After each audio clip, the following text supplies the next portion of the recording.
The silent storm. The rain fell in heavy sheets, turning the city streets into rivers of shimmering gray.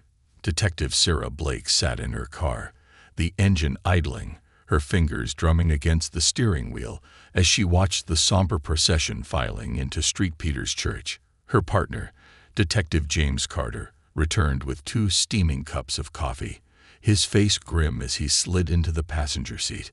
"Funerals always hit harder when it's a kid," James muttered, handing her a cup. His eyes flicked to the church doors, where a framed photo of a smiling boy stood on an easel, surrounded by flickering candles. The name beneath the picture read Ryan Calloway. Ryan had been just 13 years old, bright, full of potential, his teachers had said. But now he was a memory, a tragedy, a life stolen too soon. "Have we heard anything from the lab yet?" Sarah asked, her tone clipped, her way of masking the emotions swirling beneath her stoic exterior. James shook his head.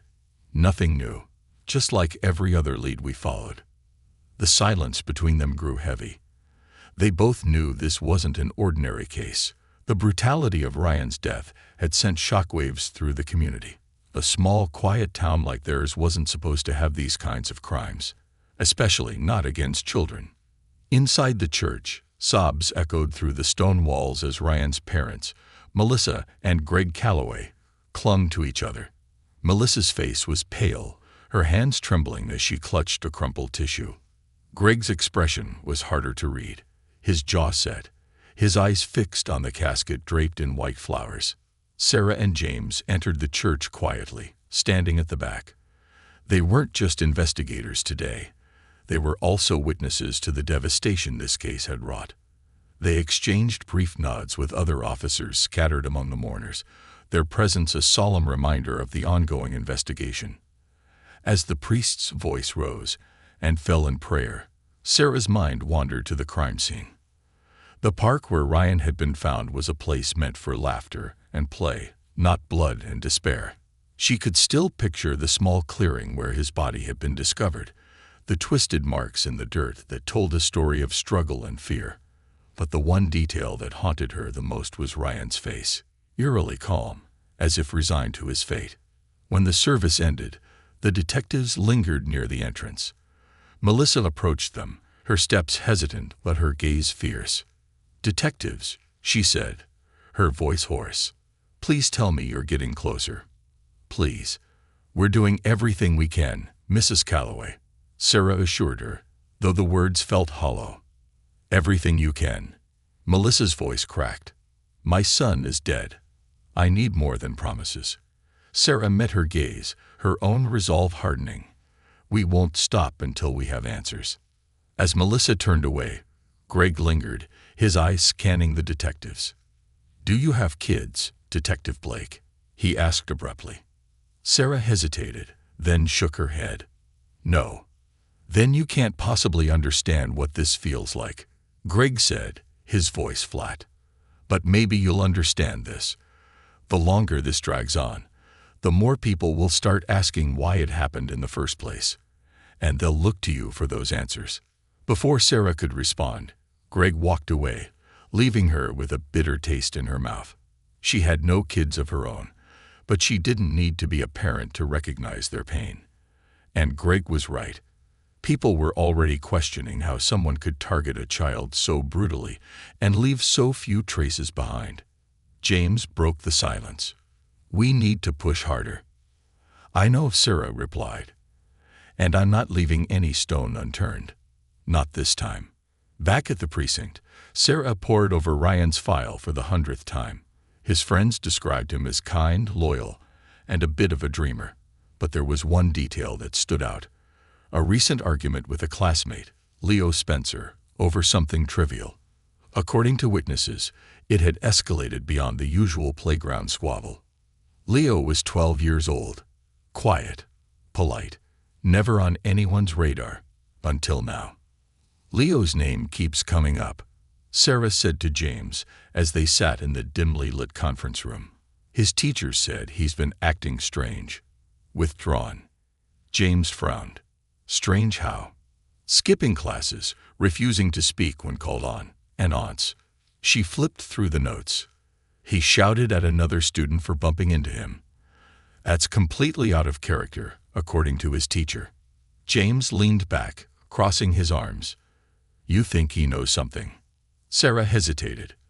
I don't know, but we need to talk to him. That evening, they arrived at the Spencer household. It was a modest home on the edge of town. Its picket fence and neatly trimmed lawn betraying nothing of the turmoil inside. Leo's mother, Abigail, opened the door, her face drawn with worry. Detectives, she said, her voice trembling. Is this about Ryan? Yes, Sarah replied gently. We need to speak with Leo. Abigail hesitated, her eyes darting toward the stairs. He's been struggling since it happened. He and Ryan were friends, you know. Best friends. We understand this is difficult, Sarah said. But we believe Leo might have information that could help. Abigail nodded reluctantly and called for her son. Moments later, Leo appeared, his small frame seeming even smaller as he shuffled into the room. His eyes were red-rimmed, his hands fidgeting with the hem of his sweater. Leo, Sarah began softly, we know you and Ryan were close. We just want to ask you a few questions. Is that okay? Leo nodded, his gaze fixed on the floor. Can you tell us about the last time you saw Ryan? James asked, his tone kind but firm. Leo hesitated, his fingers twisting the fabric of his sweater. It was at school, he mumbled. We had lunch together. And after school? Sarah pressed gently. Leo shook his head. I don't remember. Sarah and James exchanged a glance. The boy was holding something back. Sarah leaned forward, her voice calm but probing. Leo, it's okay to be scared, but the truth is the only thing that will help Ryan now. Do you understand? Leo's lip quivered, and for a moment, it seemed he might break. But then he looked up, his eyes meeting Sarah's. I didn't mean to. I swear, I didn't mean to. Sarah's breath caught. What do you mean, Leo? What didn't you mean to do? Leo's voice was barely a whisper. It was an accident. The confession. Leo's whispered words hung in the air, heavy with implication. Sarah and James exchanged a brief glance, the unspoken understanding between them sharpening. This was the moment they had been waiting for. The moment when the fog surrounding Ryan Calloway's tragic death might finally begin to lift. Leo, Sarah said softly, leaning forward to meet the boy's wide, fearful eyes. Can you tell us what happened? It's important that we understand everything. Leo's hands gripped the edge of the couch, his knuckles white. He shook his head violently, tears beginning to well up in his eyes. No, he choked. I can't. You'll think I'm a monster. Leo, listen to me, James said, his tone calm but firm. He crouched down to the boy's eye level. We're not here to hurt you or judge you. We just need to know the truth. Whatever it is, we can handle it, but we need you to trust us. Abigail, standing behind her son, looked torn between intervening and letting him speak. Her hands hovered over his shoulders, but she didn't touch him, as if afraid any movement might break the fragile moment. Leo sniffled, his gaze darting between the detectives and his mother. Finally, he exhaled shakily and began to speak, his words tumbling out in fits and starts. It was after school, he began. Ryan and I, we always walked home together. But that day, he said he wanted to take a shortcut through the woods. I told him it was a bad idea. I told him we shouldn't go, but he wouldn't listen. Sarah nodded, her expression gentle but focused. What happened next? Leo's fingers twisted together. We were halfway through when we heard someone behind us. It was Danny and his friends. Danny, James prompted. Danny Wright. Abigail interjected, her voice tinged with alarm. He's a troublemaker, always picking on the younger kids. Sarah made a mental note to follow up on Danny Wright. Go on, Leo. What did Danny and his friends do? Leo's breathing quickened. They started yelling at us, saying things, mean things. They called Ryan a loser. His voice broke, and Abigail placed a hand on his shoulder, silently urging him to continue. Ryan told them to leave us alone. Leo continued, his words rushed. But Danny just laughed. He said he'd make us regret it. Sarah's pen hovered over her notebook. Did Danny do something to Ryan? Leo shook his head. No, he just walked away with his friends. But after that, Ryan was different. He said he wanted to prove he wasn't scared. He wanted to go back to the woods the next day. James frowned. Did you go with him? Leo hesitated, tears streaming down his cheeks. I told him no, but I followed him anyway. I didn't want him to be alone. Sarah leaned forward. And then? Leo's shoulders shook with quiet sobs. There was someone else in the woods. I didn't see who, but they grabbed Ryan. He screamed, and I ran. I ran and hid. I was so scared. His voice cracked, and he buried his face in his hands. I didn't mean to leave him. I didn't know what to do. Sarah placed a reassuring hand on Leo's knee. Leo, it's okay. You were scared. But you're brave for telling us this now. James pressed gently. Did you see anything? Hear anything that might help us figure out who it was? Leo wiped his nose on his sleeve, his face red and tear-streaked. I heard them talking. A man and another boy. The man said something about teaching Ryan a lesson. Sarah's heart sank. The details were vague, but they added a disturbing layer to the case. A man and a boy. Was this a premeditated attack? And if so, who were they? We're going to look into this, Leo, Sarah promised, her voice steady. You did the right thing by telling us. Abigail wrapped her arms around her son, holding him tightly as the detectives rose to leave. Outside, the evening air was cool and damp, carrying the faint scent of rain. Sarah and James stood by their car, the weight of Leo's words pressing down on them. A man and a boy, James said, his brow furrowed. That fits with what we know about Ryan's injuries. The force used was too much for just one person. Sarah nodded. And Danny Wright might be connected. If he was harassing Ryan, it's possible he knows more than he's letting on. As they drove back to the station, Sarah's mind raced. Leo's account had shifted the investigation in a new direction, but it also raised more questions. Who was the man in the woods, and why had he targeted Ryan? At the precinct, they pulled Danny Wright's file. The 14-year-old had a history of minor offenses, shoplifting, vandalism, and frequent reports of bullying. His photo showed a sullen boy with a defiant glare, his blonde hair falling into his eyes. Let's bring him in, Sarah said. It's time we had a chat with Danny. The next morning, Danny Wright sat in the interrogation room, his arms crossed and his expression set in a scowl. Sarah and James stood on the other side of the one-way mirror, observing him. He's not scared, James noted. Not like Leo. Sarah nodded. He's used to being in trouble. But that confidence might work against him. They entered the room, their movements deliberate. Danny barely looked up, his foot tapping impatiently against the floor. Danny, Sarah began, her voice calm but firm. We need to talk about Ryan Calloway. Danny's eyes flicked to hers, his expression hardening. I already told the other cops. I don't know anything. Funny, James said, pulling out a chair and sitting across from him. Because we have a witness who says you were harassing Ryan the day before he disappeared. Danny's jaw tightened. So what? We were just messing around. It's not like I hurt him. Sarah leaned on the table, her gaze piercing. Did you follow him into the woods the next day? Danny's foot stopped tapping. He hesitated, his bravado faltering. No, I didn't see him again after school. You're lying, Danny, Sarah said, her tone sharper now. You and your friends have a reputation for picking on kids like Ryan. So why don't you start telling us the truth before things get worse for you? Danny's hands fidgeted in his lap. I didn't mean for anything bad to happen, he mumbled.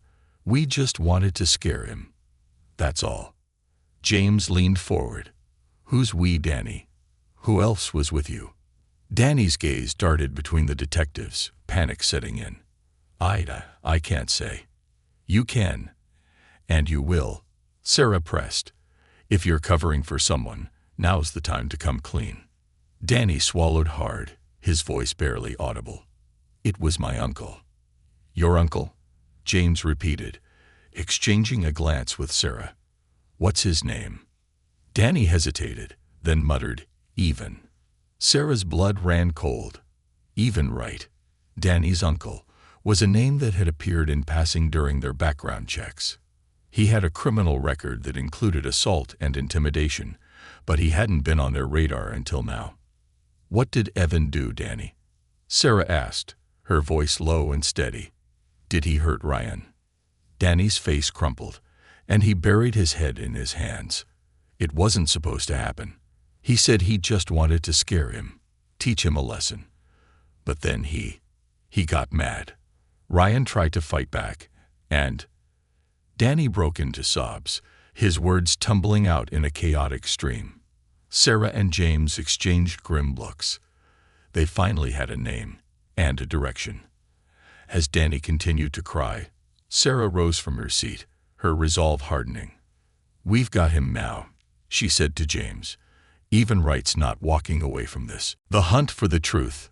Detective Sarah Blake felt the weight of Danny's sobbed confession pressing against her chest like an invisible boulder.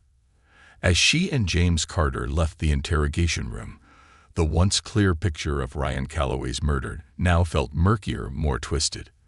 The name Even Wright loomed like a shadow over the investigation, a man with a history of violence, now directly implicated by his nephew.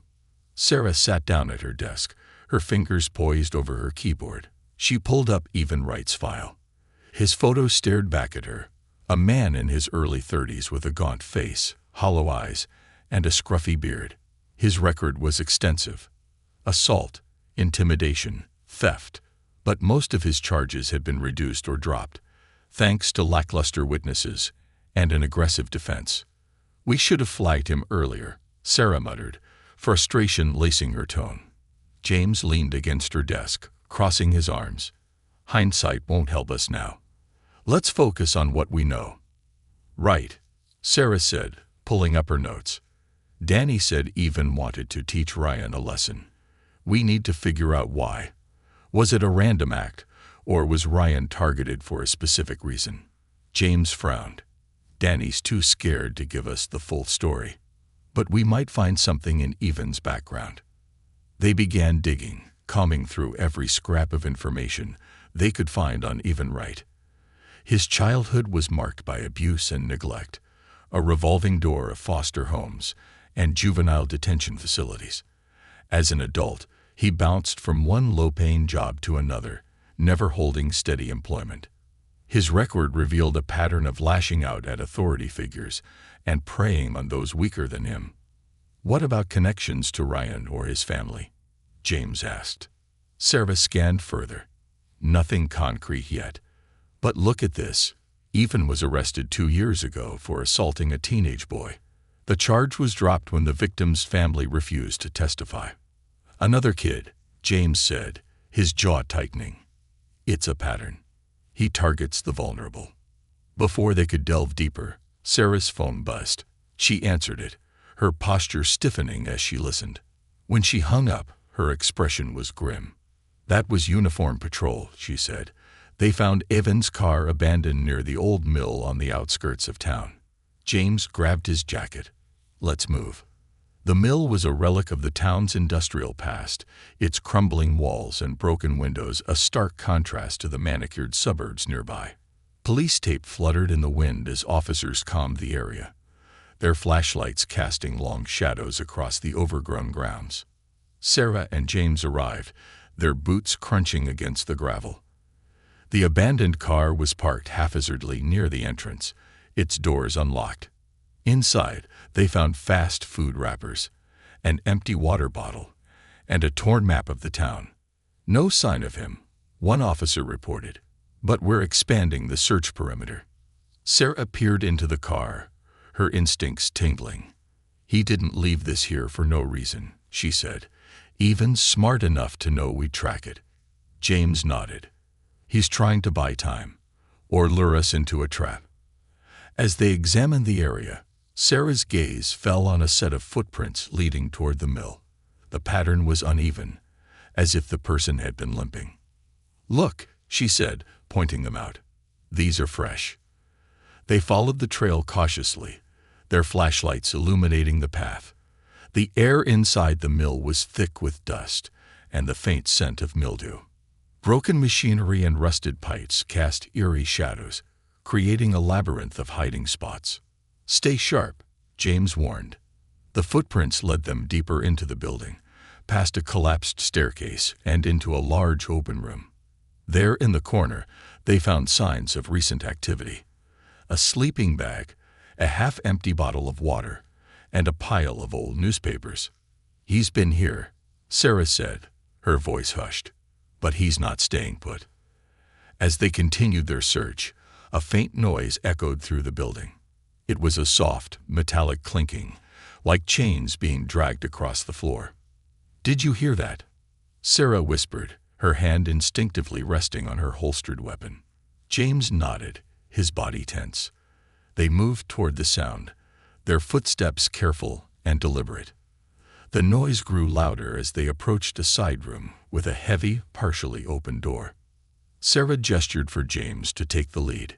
He pushed the door open with his foot, his flashlight cutting through the darkness. Inside, they found a man sitting on the floor, his back against the wall. His hands were cuffed to a rusty pipe, and his face was pale and bruised. "Even right," James called out. The man didn't respond immediately. When he finally lifted his head, his eyes were bloodshot, and his lips curled into a bitter smile. "Took you long enough," he rasped. Sarah approached cautiously, keeping her flashlight trained on him. "You're under arrest, even." He chuckled weakly. "For what?" "Sitting here minding my own business." "For the murder of Ryan Calloway," Sarah snapped. "And for coercing your nephew into helping you." Even's smile faded, replaced by a cold, calculating expression. "You don't know what you're talking about," he said. "Danny's just a scared little kid who'll say anything to get out of trouble." "Then why are you hiding here?" James asked. Even shrugged, leaning back against the wall. "I wasn't hiding. I was waiting." "For what?" Sarah demanded. Even didn't answer. Instead, he stared at her, his gaze unsettlingly calm. "You're wasting your time, detective," he said. "You think locking me up will solve anything. This town's already broken. Kids like Ryan, kids like me, they're just collateral damage." Sarah clenched her fists, fighting to keep her composure. "You're going to answer for what you've done," she said firmly. "Starting now." Even's expression hardened. "You want answers. Fine, but you won't like what you find." Back at the precinct, Even was processed and placed in an interrogation room. Sarah and James watched him through the one-way mirror as he sat motionless, his hands folded neatly on the table. "He's playing games," James said, "trying to control the narrative." "Let him try," Sarah replied. "We'll get the truth out of him." As they prepared to enter the room, Sarah's phone buzzed again. This time, it was forensics. The tech on the other end sounded nervous. "Detective Blake, we just got back the DNA analysis from the scene," the tech said. "It's not a match for Even Right." Sarah's blood ran cold. "What do you mean? If it's not Even, then who does it belong to?" The tech hesitated. "It's a partial match for someone related to him." Sarah ended the call, her mind racing. If it wasn't Even, then that left only one possibility: someone else in his family, someone who might still be out there. "James," she said, her voice tight, "we're not done. Not even close." The family secret. Detective Sarah Blake paced the length of the precinct's war room, her mind racing as she processed the forensics report. The DNA found at the scene wasn't Even Right's. It was a partial match, meaning it belonged to someone in his family.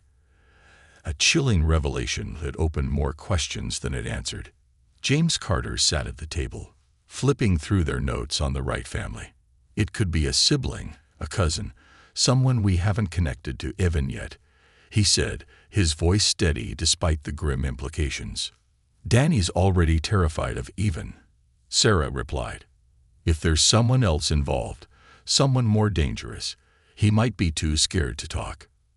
She glanced at the stack of case files in front of her, each one detailing Evan's past offenses. His record painted the picture of a violent man who thrived on fear and manipulation. But the DNA evidence suggested he hadn't acted alone. We need to revisit Danny, Sarah said. He's holding back, and we can't afford to wait any longer. The confrontation. Danny Wright sat in the interrogation room, his small frame dwarfed by the sterile gray walls. His eyes darted nervously around the room as Sarah and James entered, their expressions unrelenting. Danny, Sarah began, her voice calm but firm.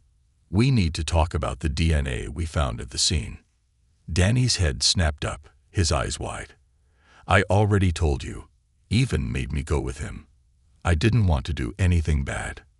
We know that, James said, pulling out a chair and sitting across from him. But there's someone else, isn't there? Someone who was there with Evan. Danny's lips trembled, and he glanced at the door as if he was considering making a run for it.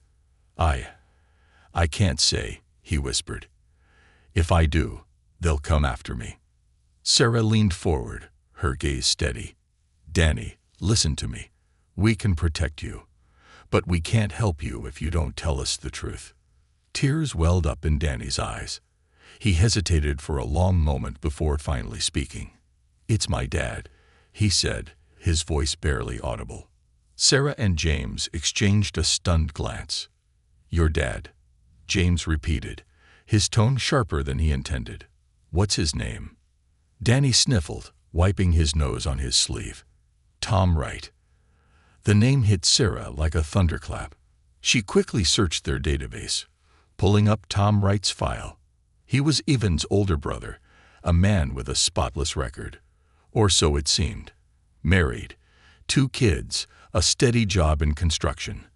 On paper, he was nothing like his violent younger brother. But Sarah knew better than to trust appearances. Danny, Sarah said, keeping her voice gentle. Why was your dad with Evan that day? Danny shook his head, his tears flowing freely now. I don't know. They were arguing about something, but I didn't hear what. Then my dad said they needed to teach Ryan a lesson because he was asking for it. James frowned. Asking for it? What does that mean? Danny buried his face in his hands. I don't know. I just know they made me go with them. My dad said if I didn't, he'd.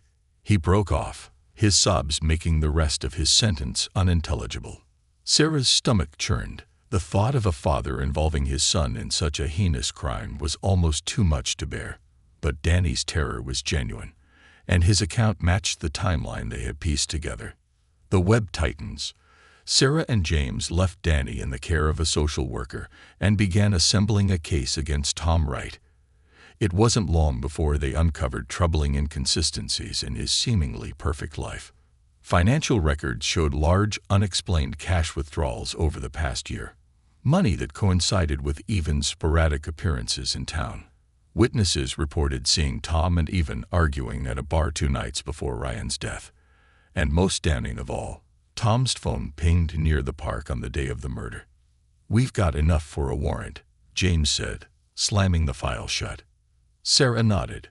Let's bring him in. The arrest. Tom Wright's house was a modest 2-story home with a well-kept lawn and a swing set in the backyard. The scene looked picturesque, almost painfully normal, as the officers approached. Tom answered the door in jeans and a t-shirt, his expression shifting from surprise to annoyance as he spotted Sarah and James. Detectives, he said, leaning against the doorframe. What's this about? Sarah's gaze was unwavering. We have a warrant for your arrest, Tom. Step outside, please. Tom's jaw tightened, but he didn't resist. As the officers cuffed him, his wife emerged from the house, her face pale with shock.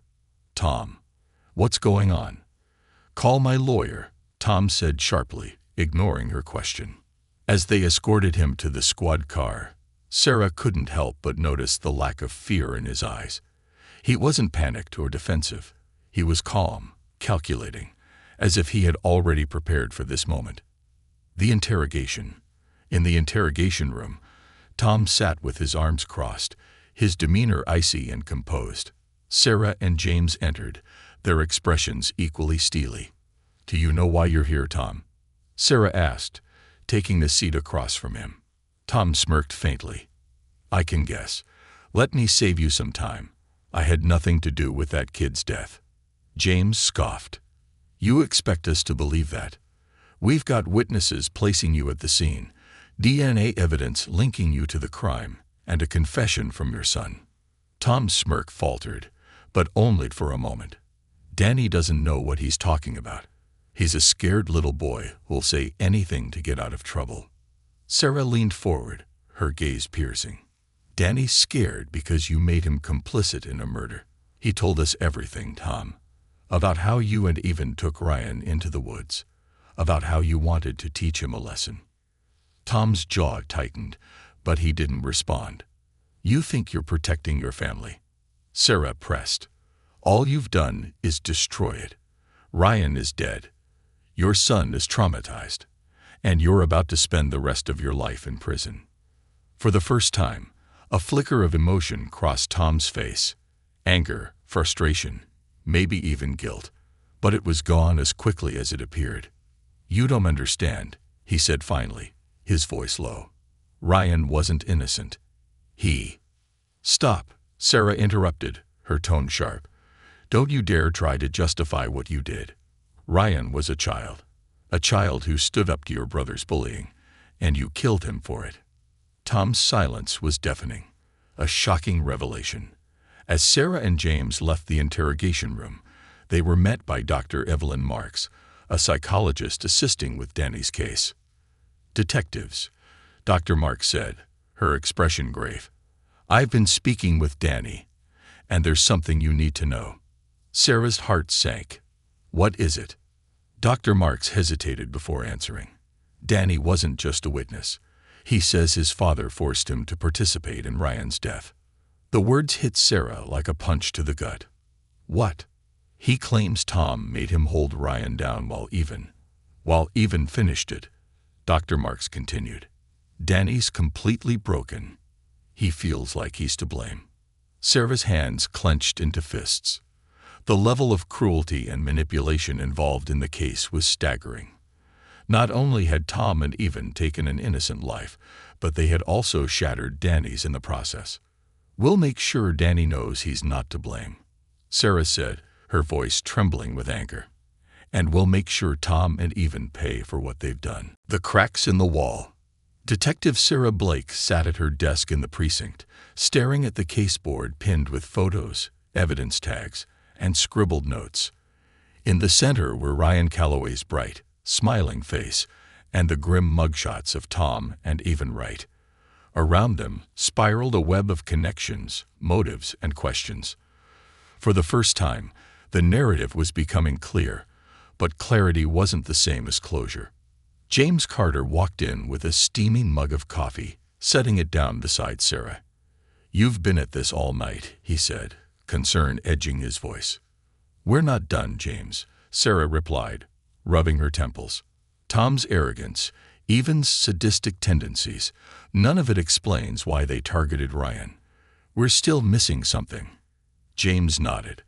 "Danny gave us a bombshell, though. Tom forcing his own son to hold Ryan down. That's monstrous. It's enough to bury him in court. It's enough to make me wonder what else they've done," Sarah muttered. Just then, Officer Dana Lee entered, holding a thick file. "Detectives, forensics sent over the complete DNA report," she said, handing it to Sarah. "You're going to want to see this." Sarah opened the file and scanned the pages, her brow furrowed. Then her eyes widened as she flipped to the last page. "This can't be right," she whispered. "What is it?" James asked, leaning over her shoulder. Sarah pointed to the results. "The DNA doesn't just match Tom and Even. It partially matches Ryan. James blinked. Wait, are you saying they're related? That's exactly what I'm saying, Sarah replied, her voice tight. Ryan and the Wrights share familial markers. But how? Uncovering the past. Sarah and James dove into the Wright family history, combing through birth records, marriage certificates, and anything else that might explain the connection. What they discovered left them reeling. Ryan's mother, Melissa Calloway, had been married before. Her first husband was none other than Tom Wright. This explains so much, Sarah said, pacing the war room. Ryan was Tom's biological son. That's why the DNA partially matched. But why go after his own child? James asked, shaking his head in disbelief. What could drive him to that? Sarah opened Melissa's divorce file. It says here that Melissa filed for divorce citing irreconcilable differences. But look at this. She also sought a restraining order. Tom had a history of controlling behavior, and she wanted to protect herself and Ryan. James frowned. If Tom saw Ryan as a reminder of his failed marriage, then he might have blamed Ryan for everything that went wrong in his life. Sarah finished grimly. And when Melissa moved on, started a new life, Tom's resentment festered. They needed to hear Melissa's side of the story. Without wasting time, they headed to her house. Melissa's secret. Melissa Calloway sat at her kitchen table, her hands trembling as she clutched a photograph of Ryan. Sarah and James sat across from her, their expressions gentle but resolute. Mrs. Calloway, Sarah began, we need to talk about Tom Wright. Melissa's face paled, and she looked away. I don't want to talk about him, she said, her voice shaky. He's not part of my life anymore. Unfortunately, he is, James said. We've uncovered his involvement in Ryan's death. Melissa's hand flew to her mouth, stifling aghast. Tears welled in her eyes as she struggled to find her voice. Tom killed Ryan. He and his brother even, Sarah confirmed. But we also found out that Ryan was Tom's biological son. Melissa froze, her face a mask of shock and pain. I never told Ryan, she whispered. He thought Greg was his father. Why? Sarah asked softly. Melissa's hands trembled as she set the photograph down. Tom was cruel, controlling. When I found out I was pregnant, I thought it would change him. But it only made things worse. He blamed me for everything, his failures, his unhappiness. I left him when Ryan was 2, and I swore I'd never let him near us again. But he found out, didn't he? James pressed. Melissa nodded, tears streaming down her face. I don't know how, but he started calling me a few months ago. He said Ryan needed to know the truth. I told him to stay away, but he kept pushing. I thought I could protect Ryan. Sarah placed a reassuring hand on Melissa's arm. You did everything you could. This isn't your fault. Melissa sobbed quietly, her grief overwhelming. Ryan didn't deserve this. He was a good boy. He was my everything. The final puzzle piece. Back at the precinct, Sarah and James pieced together the timeline. Tom's resentment toward Melissa and Ryan had reached a breaking point, leading him to rope his brother even into his twisted plan. The details fit, but there was still one lingering question. Why now? As they reviewed the evidence, James suddenly sat upright. What about Greg? Sarah frowned. What about him? Tom wouldn't just snap out of the blue. Something must have triggered him. What if it was Greg? He's been Ryan's father figure for years. Sarah's eyes widened. If Tom saw Greg as a replacement. She didn't finish the sentence. Instead, she grabbed her phone and dialed Greg's number. It rang several times before going to voicemail. Unease crept into her chest. We need to check on him, she said, already grabbing her coat. A race against time. When Sarah and James arrived at the Calloway residence, the house was eerily quiet. The lights were off, and the front door was slightly ajar. Sarah drew her weapon, motioning for James to do the same. Stay close, she whispered as they entered. The living room was empty, but signs of a struggle were evident. Overturned furniture, shattered glass, and a trail of blood leading toward the back of the house. "Greg," Sarah called out, her voice steady despite the adrenaline coursing through her veins. A muffled groan answered from the kitchen. They rushed in to find Greg slumped against the wall, clutching a bleeding wound on his side. "Tom," he gasped. "He took Melissa." Sarah's heart pounded. Where did he take her? Greg's eyes fluttered shut, and James shook him gently. "Greg, focus. Where did they go?"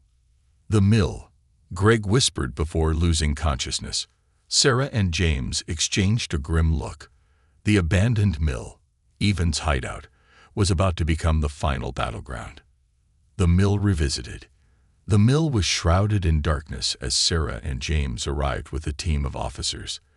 They moved swiftly but cautiously, their weapons drawn. Inside, they found Melissa tied to a chair in the center of the open room. Her eyes widened with relief as she saw them. "He's here," she cried. "Be careful." Suddenly, a shadow darted from the corner. Tom lunged toward Melissa, a knife in his hand. Sarah fired a warning shot, her voice ringing out. "Drop the weapon, Tom." Tom froze, his eyes wild. "You don't understand," he shouted. "She ruined everything. She took my son." "No, Tom," Sarah said, her voice steady. "You took him. And now you're going to pay for it." For a moment, it seemed like Tom might resist. But then his shoulders sagged, and the knife clattered to the floor. Officers swarmed in, cuffing him as he screamed incoherently about betrayal and justice. Sarah untied Melissa, who collapsed into her arms, sobbing. "It's over," Sarah whispered, though she knew the scars of this nightmare would linger for a long time. Back at the station, with Tom and Evan in custody, the case was finally closed. But Sarah couldn't shake the weight of it. As she sat at her desk that night, staring at Ryan's photo, she made a silent promise: to fight for every victim, no matter how dark the road ahead. Justice and the road ahead. Detective Sarah Blake stood before the packed courtroom, the tension in the air so thick it seemed to choke the life out of the sterile space. On one side sat Melissa Calloway, flanked by a handful of supporters, her face pale and drawn but resolute. On the other, Tom Wright, his features set in a smug sneer, sat beside his defense attorney. His brother Evan sat behind him, shackled and stoic, a silent specter of violence. The courtroom buzzed with quiet murmurs as the trial entered its third week. The prosecution had presented an airtight case, laying bare the depths of Tom and Evan's depravity. Ryan's murder was no longer shrouded in mystery. It was a grim story of resentment, manipulation, and cruelty, a tragic culmination of a man's warped obsession with control. Sarah sat beside her partner, James Carter, as they watched the proceedings. They had spent months building the case, piecing together every scrap of evidence and every testimony to ensure that Ryan's killers faced the full weight of justice. But even with the evidence stacked against them, Sarah knew the defense would try every trick in the book to muddy the waters. The defense's play. Tom Wright's attorney rose from his seat, his polished demeanor radiating confidence as he addressed the jury. "Ladies and gentlemen, my client is not the monster the prosecution has painted him to be," the lawyer began, pacing slowly. "Yes, Tom Wright has made mistakes. Yes, he has a complicated past. But he is not a murderer. The real blame lies with his brother, Evan, a man with a well-documented history of violence. My client is guilty of one thing: trying to protect his family from a dangerous influence." The words hung in the air, and Sarah clenched her fists. She glanced at Evan, who remained emotionless, his gaze fixed on the floor. James leaned over and whispered, "They're trying to pin it all on Evan." Sarah nodded, her jaw tight. "It won't work. The jury knows the truth." The prosecution's rebuttal was swift and devastating. They presented damning text messages between Tom and Evan, discussing Ryan in chilling detail. They highlighted Tom's financial ties to Evan, showing how he had funded his brother's reckless behavior for years. And they brought forward Danny Wright, whose tearful testimony about his father's coercion moved the courtroom to stunned silence. "My dad made me hold Ryan down," Danny had said, his voice trembling. "He said it was the only way to prove I wasn't weak." Melissa broke down as Danny spoke, her sobs echoing through the room. Sarah's heart ached for her, for all of them. Ryan's life had been stolen, and Danny's childhood had been shattered. No one was walking away from this unscathed. The verdict. After days of deliberation, the jury finally returned with a verdict. The courtroom fell silent as the judge addressed Tom and even Wright. "For the murder of Ryan Calloway, we find the defendants guilty." Melissa let out a quiet sob of relief, while Sarah felt a weight lift from her chest. Justice had been served. Tom and Even would spend the rest of their lives behind bars, ensuring they could never harm another soul. But the victory was bittersweet. No verdict could bring Ryan back, and no sentence could undo the trauma inflicted on Danny or the Calloway family. As the courtroom emptied, Melissa approached Sarah and James. Her eyes were red but filled with gratitude. "Thank you," she said, her voice steady despite the tears. "Thank you for not giving up on Ryan." Sarah placed a reassuring hand on her shoulder. "We did what anyone would have done, Mrs. Calloway. Ryan deserved justice." Melissa nodded, her lips trembling. "He did. And now maybe we can finally start to heal." The aftermath. In the weeks following the trial, the community began to rebuild. The once divided town came together to honor Ryan's memory, organizing fundraisers and building a memorial in the park where he had spent so many happy days. The memorial featured a bronze plaque engraved with Ryan's name, a reminder of the light he had brought to the world despite the darkness that ended his life. Danny Wright was placed in therapy under the care of Dr. Evelyn Marks. Sarah and James visited him regularly, offering support and encouragement as he worked to process the horrors he had endured. Slowly but surely, Danny began to open up, his resilience shining through. Melissa and Greg Calloway focused on rebuilding their family, determined to honor Ryan by living the kind of life he would have wanted for them. They started a foundation in his name, dedicated to combating bullying and supporting at-risk youth. Sarah's reflection. Late one evening, Sarah found herself back at the park, standing before Ryan's memorial. The soft glow of streetlights illuminated the plaque, and she traced the engraved letters with her fingertips. "You did good, kid," she murmured, her voice barely audible. "We won't forget you." James joined her, holding 2 cups of coffee.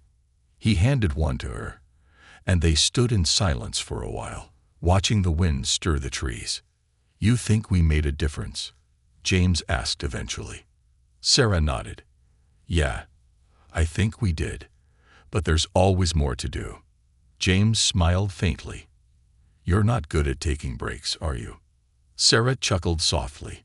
"Not when there's work to be done." As they walked back to their car, Sarah felt a sense of closure she hadn't expected.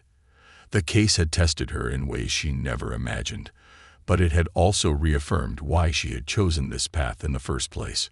For every Ryan, for every Danny, and for every family left to pick up the pieces, she would keep fighting. Because in a world filled with darkness, even the smallest glimmer of justice could make all the difference. Justice and redemption. The weeks following the verdict passed in a blur of activity and reflection for Detective Sarah Blake. The case had consumed her life, leaving behind a mix of pride and exhaustion. Ryan Calloway's killers were behind bars, but the wounds they left on the town and its people were far from healed. A visit to Danny. One afternoon, Sarah and James made their way to the Child Services office, where Danny Wright was meeting with his therapist, Dr. Evelyn Marks. Danny had been placed in a foster home temporarily, while his future remained uncertain. Despite his father's crimes and coercion, the boy's cooperation with the investigation and his evident remorse had spared him any formal charges. When Sarah entered the room, Danny looked up from where he was coloring at a small table. His eyes were still wary, but the deep fear that had once dominated his expression had lessened. "Hi, Danny," Sarah said gently, crouching to his level. "How are you doing?" Danny shrugged, his fingers gripping a crayon tightly. Dr. Mark says I'm doing better, he mumbled. But I still have nightmares. Sarah exchanged a glance with Dr. Marks, who gave her an encouraging nod. Nightmares can be scary, Sarah said, her tone soft but steady. But they're just your brain trying to make sense of everything that's happened. You're stronger than you think, Danny. Danny hesitated, then looked up at her. Do you think I'll ever stop being scared? Sarah reached out and placed a reassuring hand on his shoulder. Yes, Danny. It might take time, but you will. And you're not alone in this. We're all here to help you. The boy gave her a small, hesitant smile, the first she'd seen since the case began. Melissa's new chapter. Melissa Calloway, too, was finding her way forward. The memorial foundation she had started in Ryan's name had gained momentum, with donations pouring in from across the community. Its mission was clear: to provide resources for children facing bullying, family violence, or neglect. Children like Ryan, and even Danny. One evening, Melissa invited Sarah and James to the foundation's inaugural event, held at the community center. The room was filled with families, teachers, and local leaders, all coming together to support the cause. Melissa stood at the podium, her voice steady despite the tears in her eyes. Ryan believed in kindness, in standing up for what's right, she said. This foundation is a way to carry on his legacy, to make sure no child ever feels alone or powerless. Sarah watched from the audience, her chest swelling with pride and admiration. Melissa's strength was a testament to the resilience of the human spirit. Confronting Tom. Though the trial was over, Sarah found herself drawn back to the prison where Tom Wright was being held. She had one last question, one loose end she needed to tie up. In the sterile visiting room, Tom sat across from her, his demeanor colder and more defiant than ever. "What do you want, detective?" he asked, his tone dripping with disdain. "I want to know why," Sarah said simply. "Why, Ryan? Why did you target your own son?" Tom's expression didn't change, but there was a flicker of something in his eyes, something dark and broken. "He wasn't my son," he said after a long pause. "Not really." Melissa made sure of that. "She replaced me, erased me. Ryan was a reminder of everything I'd lost. And that was worth his life." Sarah shot back, her voice rising. "You let your bitterness destroy him." Tom leaned back in his chair, his lips curling into a bitter smile. "You wouldn't understand." "You're right," Sarah said, standing abruptly. "I don't understand, and I never will." As she left the prison, Sarah felt no satisfaction, no closure from the encounter. Tom Wright was a man consumed by his own hatred, and nothing could change that. A town reborn. In the months that followed, the town began to heal. The park where Ryan's body had been found was transformed into a vibrant space, filled with laughter and life once more. The memorial plaque served as a reminder of the tragedy, but also as a symbol of hope and resilience. Sarah and James attended a dedication ceremony, standing among the crowd as Melissa unveiled the plaque. The words engraved on it read, "In loving memory of Ryan Calloway, a brave heart, a bright soul, a light that will never fade." Tears welled in Sarah's eyes as she listened to Melissa's speech. It wasn't just about Ryan anymore. It was about every child who had ever felt powerless, every family that had endured loss, and every person who had fought for justice. A quiet moment. That evening, Sarah found herself back at the park, sitting on a bench beneath the stars. The sounds of children playing in the distance mingled with the rustling of leaves in the breeze. James joined her, handing her a cup of coffee. "You've been quiet all day," he said, settling beside her. "Just thinking," Sarah replied. "About everything. About how one person's darkness can ripple through so many lives." James nodded. "Yeah, but so can hope. Look at Melissa. Look at Danny. They're moving forward." Sarah smiled faintly. "You're right. Maybe that's what it's all about, finding light in the darkness." As they sat together in the quiet of the evening, Sarah felt a sense of peace she hadn't experienced in months. The case was over, but its lessons would stay with her forever. Epilogue. Months turned into years, and Ryan's memory continued to inspire change. The Callaway Foundation grew, reaching children across the region and providing them with the resources they needed to thrive. Melissa became a fierce advocate for children's rights, her voice a beacon of hope for families in crisis. Danny Wright, with the support of therapy and his foster family, began to rebuild his life. He excelled in school, finding solace in writing and art. His pieces often depicted themes of courage and resilience, reflecting his journey toward healing. As for Sarah and James, they continued their work as detectives, taking on new cases with the same determination and compassion. But Ryan's case remained etched in their hearts, a reminder of why they fought so hard for justice. And though the scars of the past could never fully fade, the town found a way to move forward, carrying Ryan's light with them into the future.